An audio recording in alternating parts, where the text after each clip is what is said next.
여러분 혹시 광산의 카나리아라는 이야기 들어보셨나요? 옛날 광부들이 탄광에 들어갈 때 카나리아라는 작고 노란 새를 새장에 넣어서 데리고 들어갔다고 합니다. 이 새가 유독가스에 워낙 민감해서 사람이 냄새를 맡기도 전에 가스가 새어나오면 먼저 비명 행사해서 위험을 알렸기 때문이죠. 갑자기 왜 이런 이야기를 하냐고요? 지금 대한민국이라는 거대한 탄광에서 가장 먼저 반응하는 카나리아들이 떼를 지어 밖으로 날아가고 있기 때문입니다. 바로 대한민국의 슈퍼리치들, 고액 자산가들이죠. 구독 한 번만 제발 부탁드립니다. 우리는 흔히 대한민국이 살기 좋은 나라라고 자부합니다. 치안은 세계 최고 수준이고 밤늦게 돌아다녀도 안전하고 의료 시스템 빠르고 인터넷 속도 빠르고 배달 문화까지 완벽하죠. 돈만 있으면 한국만큼 살기 좋은 나라가 없다는 말 술자리에서 한 번쯤은 다들 해보셨을 겁니다.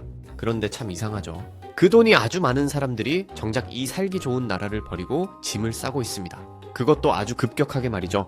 영국의 투자 이민 컨설팅 업체인 헨리 앤 파트너스라는 곳에서 매년 흥미로운 보고서를 내놓습니다. 바로 부의 이동 보고서인데요. 2024년 기준으로 고액 순자산 보유자, 그러니까 쉽게 말해 부자들이 자국을 떠나 다른 나라로 이민을 가는 숫자를 집계했습니다. 여기서 대한민국이 몇 위를 했을까요?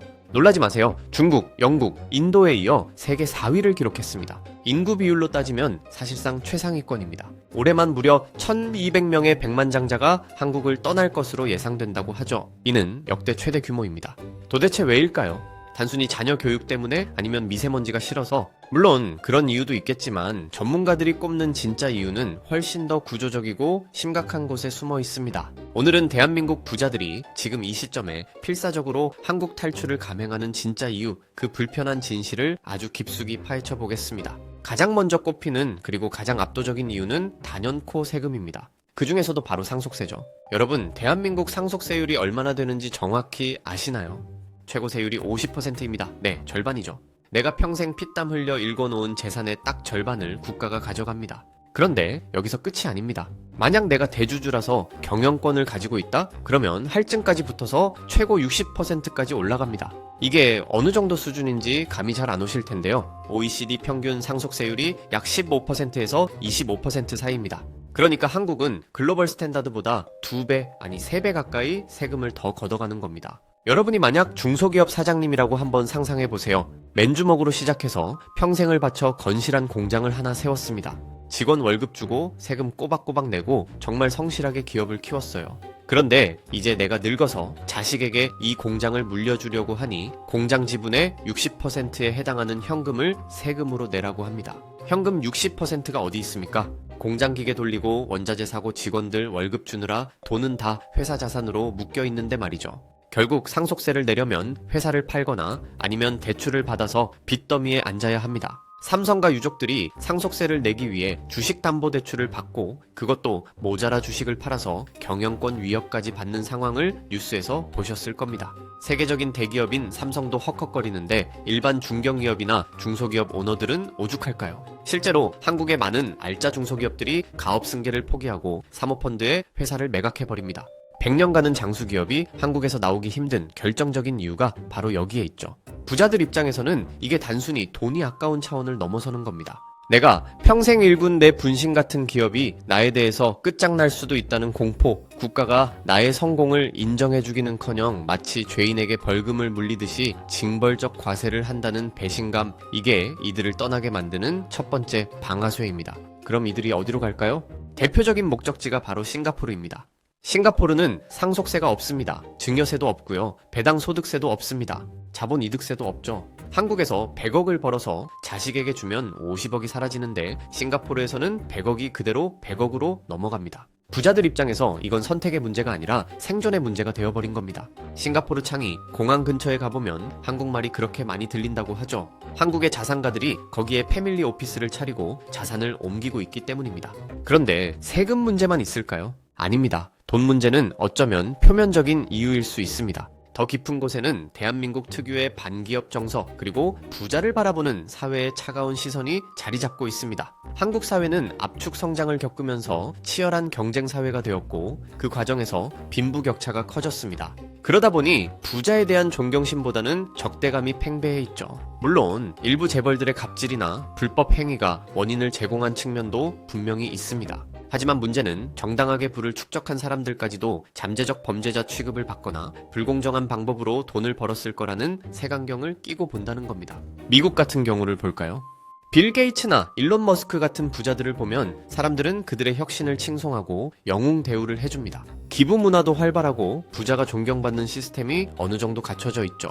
하지만 한국은 다릅니다. 사촌이 땅을 사면 배가 아프다는 속담이 있을 정도로 남의 성공을 시기하고 질투하는 문화가 뿌리 깊게 박혀 있습니다. 부자라는 이유만으로 인터넷에서 조리돌림을 당하거나 사소한 실수 하나에도 과도한 비난을 받는 일이 비일비재하죠. 여기에 더해 끊임없이 바뀌는 규제와 정책들도 이들을 지치게 만듭니다. 정권이 바뀔 때마다 부동산 정책이 뒤집히고 기업 규제가 강화되었다가 풀어졌다가를 반복합니다.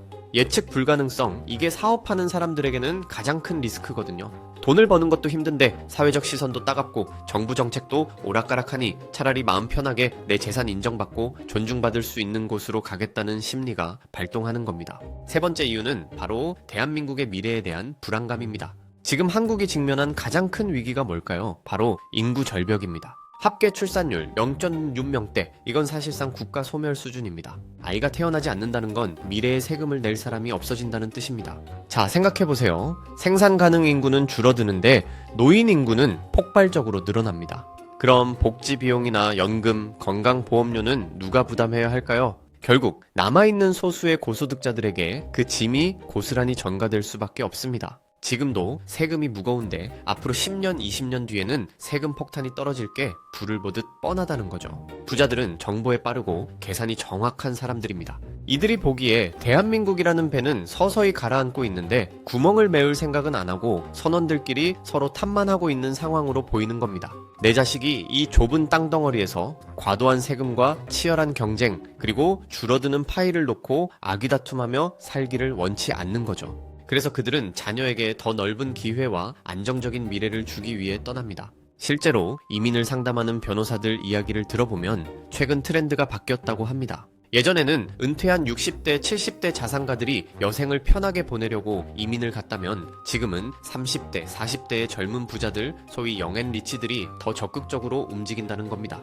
코인으로 대박이 났든 스타트업을 엑시트했든 젊은 나이에 불을 거머쥔 이들은 한국의 낡은 시스템과 꼰대 문화, 그리고 불확실한 미래를 견디지 못합니다. 이들은 언어 장벽도 크게 느끼지 않고 글로벌 마인드로 무장되어 있기 때문에 떠나는데 주저함이 없습니다. 그리고 빼놓을 수 없는 또 하나의 이유, 바로 지정학적 리스크입니다. 우리는 너무 익숙해져서 잊고 살지만 외국에서 보기에 한국은 여전히 휴전 국가입니다. 언제 전쟁이 터져도 이상하지 않은 나라죠. 특히 최근 국제정세가 신냉전 체제로 가면서 북한, 중국, 러시아와 미국, 일본 사이의 긴장이 고조되고 있잖아요. 자산가들에게 가장 중요한 원칙 중 하나는 자산 배분, 즉 계란을 한 바구니에 담지 않는 겁니다. 그런데 내 모든 자산이 한국의 부동산과 원화 예금으로 되어 있다. 만약 한반도에 무슨 일이라도 생기면 그 자산 가치는 순식간에 휴지 조각이 될 수 있습니다. 그래서 그들은 안전자산인 달러를 확보하고 미국이나 호주, 캐나다, 싱가포르 같은 안전한 나라에 거점을 마련해두고 싶은 겁니다. 일종의 보험인 셈이죠. 그런데 어떤 분들은 이렇게 말씀하실 수도 있습니다. 부자들 좀 나가면 어떠냐? 지들끼리 잘 먹고 잘 살라고 해라. 그게 나랑 무슨 상관이냐고요. 하지만 이게 그렇게 간단한 문제가 아닙니다. 부자가 떠난다는 건 단순히 사람 한 명이 나가는 게 아니라 그들이 가진 거대한 자본과 그들이 만들어낼 수 있는 일자리, 그리고 그들이 낼 막대한 세금이 함께 빠져나간다는 뜻입니다. 상위 1%가 전체 소득세의 40% 이상을 부담하고 있는 게 현실입니다. 이들이 떠나면 당장 나라 국가는 누가 채우나요? 결국 그 부담은 남아있는 중산층과 서민들에게 돌아옵니다. 세금은 올라가는데 복지는 줄어드는 악순환이 시작되는 거죠. 게다가 기업을 운영하던 오너가 떠나면 기업의 본사가 옮겨갈 수도 있고 투자가 줄어들면서 양질의 일자리도 사라집니다. 소위 브레인 드레인, 인재 유출까지 겹치면서 국가 경쟁력 자체가 떨어지게 됩니다. 역사적으로 봐도 부유층의 대탈출은 제국이나 국가가 쇠락할 때 나타나는 아주 전형적인 전조 증상이었습니다. 로마 제국이 망할 때도 그랬고 프랑스 혁명 전에도 그랬습니다. 지금 대한민국의 부자 탈출 러시는 우리 사회에 울리는 아주 강력한 경고음입니다.